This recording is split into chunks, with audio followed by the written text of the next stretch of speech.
Where do I even begin with this show? My God, it has been a while since I was anticipating an episode of a show that I really liked every week.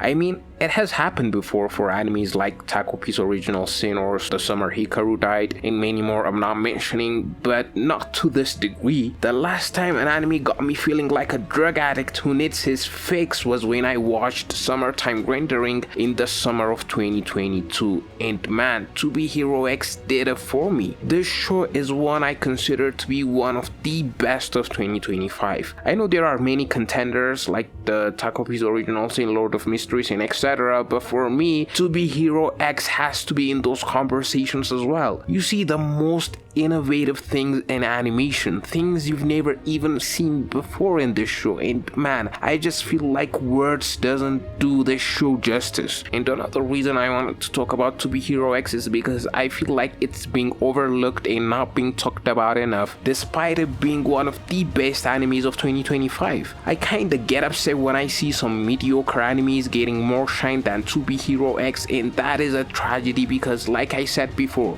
this anime is one of the best, if not the best anime of 2025. But before I go any further into this video, please make sure to subscribe to the channel. I talk all things manga and anime, and without further ado, let's get back into the video. To Be Hero X is a donghua about a group of heroes in their journey towards this huge tournament that will decide who is the top #1 hero that will be dubbed X. For those of you who don't know, donghua is Chinese animation. When you first watch this donghua, the first thing you will realize is that the animation changed. This show switches between 3D animation and 2D animation like it's no one's business, but animation alone isn't enough. You can't grasp an audience with just animation. The story needs to be there as well. I'm looking at you, God of High School.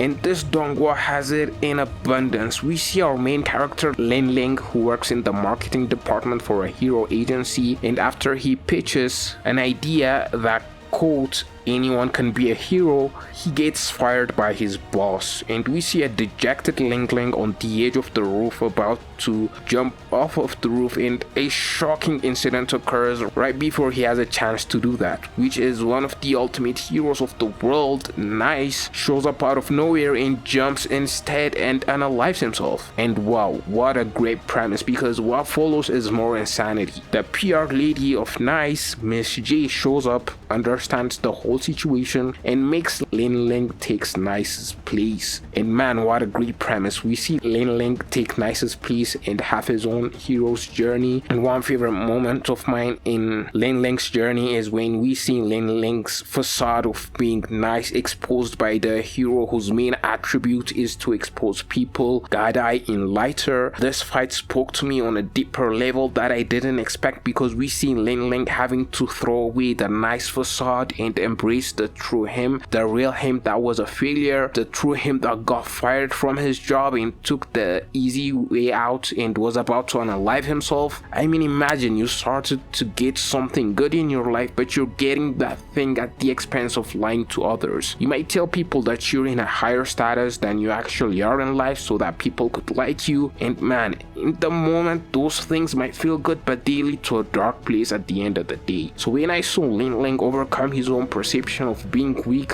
and having the guile and determination to still move on and be a hero despite the fact that he got exposed by Lighter and he lands that massive hit, but boy was that cathartic. It was one of the best fights for me in this show, and that's saying a lot about this fight if you consider the amount of top tier fights it has. Another one of my favorite characters is Isul, and when I say Isul, I mean both Isuls. I like both the old Isul and new Isul, and some people might be confused as to why I regard old Isul to this high a degree, and well, I watched the PVs. Most people don't realize, even amongst the To Be Hero X fanbase, that there exists some PVs on YouTube in the Bilibili YouTube channel. And man, after seeing the Zero Downfall PV, Zero being one of the first heroes who was so powerful he became considered a god, and when he turned evil, the truth value turned into fear and he became an evil entity. And guess who took that calamity down? It's none other than my boy Old Isul, because Old Isul was the type type to get his head down and just work hard, do his heroic job, save people, and got done with it. He didn't strike me as the type to care about fame and rankings as many of the heroes in the To Be Hero X world do, and that is something I deem very respectable. He was the true embodiment of what a proper hero should be. So you can imagine how tragic it was for me to see when both old Isul and new Isul had to fight to the death, because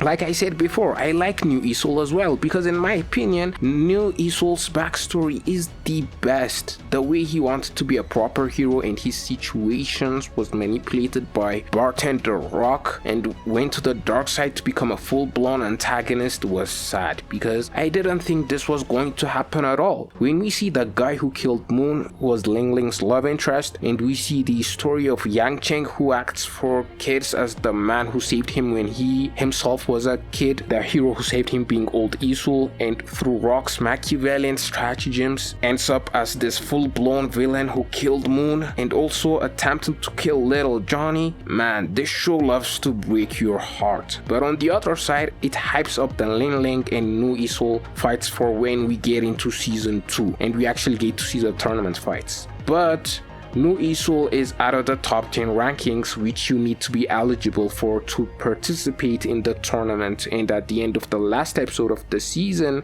Zombie Nice is back and Isul is out of the top 10. To be honest with you, I don't like this decision, but we'll see what happens when season 2 comes out. But regardless, for me, new Isul is one of the best written characters in the show for me, and his character arc was insane. And after this, we get into the Lucky Scion arc, and it is at this point where we see the interchanges between 2D and 3D stopping. We go full-blown 2D mode, and I think this has a lot to do with why many people went cold on the To Be Hero X Dongwa, because when the first couple episodes of To Be Hero X were out, people were going crazy for the show. I even remember there were many comparisons between To Be Hero X and Solo Leveling going around in the anime community, but the fact that the show stopped going between 2D and 3D, and also another arc that came up that wasn't received as well by fans, such as the Loli arc, Loli being the hero with the Iron Man suit, it got a lot of people now prioritizing the To Be Hero X show. To add fuel to the fire, the summer anime season of 2025 started, which was one of the most stacked seasons of anime ever. We got other dongwas like Lord of Mysteries popping up. We also got so many new top tier anime coming out, such as Takopi's Original Sin in the Summer Hikaru Died. We also got so many sequel anime coming out, such as Dandadan Season 2, Kaiju Number 8 Season 2, and Sakamoto Season 2, not only for action heavy anime but for slice of life rom-coms as well, such as My Dress Up Darling Season 2 and Rascal Does Not Dream of Bunny Girl Senpai Season 2. So you get what I'm saying. The weakest part of To Be Hero X was airing when all this anime were coming out. So I feel like a lot of anime fans prioritized the shows over To Be Hero X, which is a shame because To Be Hero X was about to pop off. I loved Lucky Scien's backstory, but not as much as I did Lin Ling's and new Isul's. Queen's backstory was the weakest in my opinion, but X popping out of nowhere in the hero tournament and vanishing her out of consciousness was peak AF. A lot of people disliked the Loli part of the story, but it was not the same for me. I know DJ Shining was not the best of villains and wasn't the best foil for Loli, but the episodes focusing on those parts wasn't long enough to the point I got disinterested in it. Besides, I feel like the Runes incident gave Loli the character development that she so much needed. And then we get into another one of my favorite characters' backstory, which is Ghostblade. Ghostblade's backstory was so touching. The fact he couldn't speak due to the fact that's the way fans view him. Also the fact that he followed the journey of his daughter and knows everything about her, and when she discovered his journal, which also lets her know that he is her father, man, that was so good. I also like the fact that everyone thought he was a pervert stalker when it got revealed to the other characters when he was following her life. That was hilarious. And also I've got to say, episode 19 was one of the most hype thing I've ever witnessed.